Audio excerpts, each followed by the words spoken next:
Hello friends, myself Sayyid Aija, Assistant Professor SBSP Pharmacy College. Okay, today we will learn about the Myasthenia gravis. What is Myasthenia gravis? It is basically a complex autoimmune disorder in which antibodies destroy the neuromuscular connections. क्या होती है ये एक disorder है जिसमें तो आपका जो मसल कॉन्ट्रैक्शन है वो कम्प्लीटली ख़त्म हो जाता है.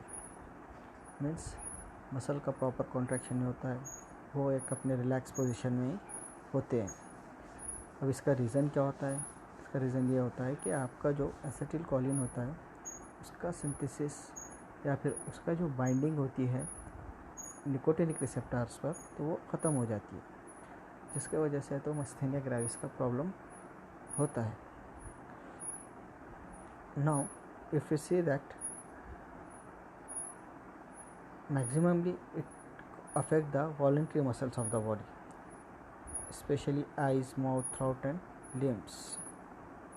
अभी इसके जो कैरेक्टरिस्टिक है कि इसे किस तरह से आइडेंटिफाई कर सकते हैं, उसे बोल सकते हैं कि it weakens the rapid fatigue, weakness आता है, फटीग होता है, थकावट महसूस होती है और मसल्स का जो वॉलंटरी कंट्रोल होता है वो कम्प्लीटली ख़त्म हो जाता है. अभी इसमें जो होता है आपके जो बेसिक रीज़न ये होता है कि जो एसिटिल कोलिन होता है, एक तो 3 रीज़न हो गए उसके.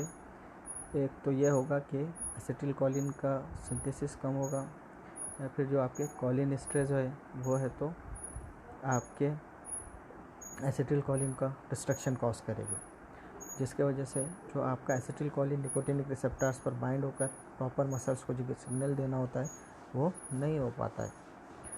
और तीसरा एक रीज़न ये हो सकता है कि जो ऑटोइम्यून डिसीज़, अब ऑटोइम्यून डिसीज़ मीन्स कि कुछ एंटीबॉडीज़ है तो अपने ही बॉडी के अपोज में रिएक्शन शो करेगी, जिसके वजह से है तो वहाँ पर है तो आपका एसिटिल कोलिन में है तो बाइंड होता है. रीज़न ये है कि आपके निकोटिनिक रिसेप्टर्स पर एंटीबॉडीज़ आकर बाइंड हो जाती हैं और ये जो एंटीबॉडीज़ हैं वो है तो आपके एसिटिल कोलिन को है तो बाइंड नहीं होने देते हैं निकोटिनिक रिसेप्टर्स पर. मीन्स आपके एंटीबॉडीज़ है तो आपके एसिटिल कोलिन के अगेंस्ट वर्क कर रहे हैं. यह एक उसका रीज़न हो सकता है. नाउ बेसिकली जो आपका मायस्थेनिया ग्रेविस है उसका कोई प्रॉपर ट्रीटमेंट तो नहीं है, पर कुछ जो सिम्टम्स है उससे अपने को रिलीव मिल सकता है ट्रीटमेंट देने की वजह से, या फिर डिसीज़ को है तो अपन थोड़ा रिलैक्सेशन दे सकते हैं. Okay, now basically if we see that the nerve cells, आप देख रहे हो नर्व सेल्स में है तो आपके जो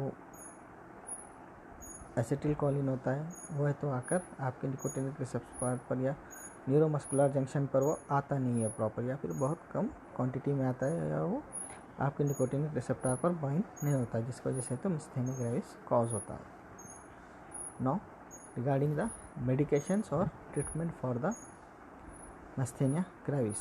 now for the treatment of the myasthenia gravis is depend on its conditions.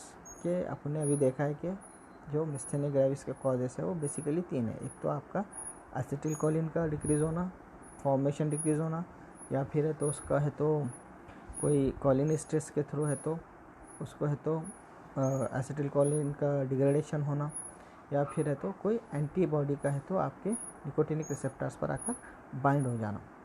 तो ऐसे में तो पहला जो ट्रीटमेंट यूज़ करेंगे वो होगा आपका cholinesterase inhibitor. As we have seen that के अपने है तो कोलिन स्ट्रेस मीन्स जो आपका एंटी कोलिन स्ट्रेस है, कोलिन स्ट्रेस जो है वो है तो आपके एसिटिल कोलिन का डिस्ट्रक्शन कॉज कर रहे हैं.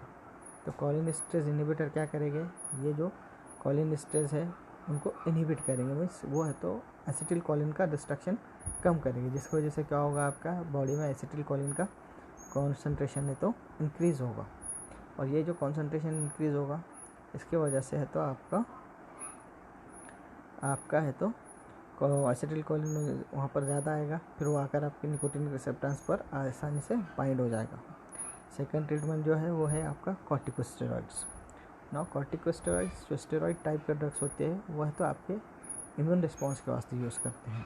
जैसे कि अपन देख रहे हैं कि क्या हो रहा है इसमें, आपके जो कॉर्टिकोस्टेरॉइड्स आपके एंटीबॉडीज़ है तो आपके निकोटिन रिसेप्टर्स पर बाइंड हो रही है, तो कॉर्टिकोस्टेरॉइड है तो एक इम्यूनिटी बूस्टर या फिर ये क्या करेंगे, आपके जो इम्यून सिस्टम है एंटीबॉडीज़ का सप्रेस करेगी, मीन्स जो एंटीबॉडी फॉर्म हो रहा है उसको डिक्रीज करने का काम करेगी।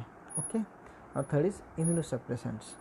Immunosuppressants drugs such as immune suppressants means immune को डिक्रीज करने वाले drugs, that is the immune suppressants. They are also decreases the immune activity of the body. Okay, our next topic is glaucoma. It is heterogeneous group of disease.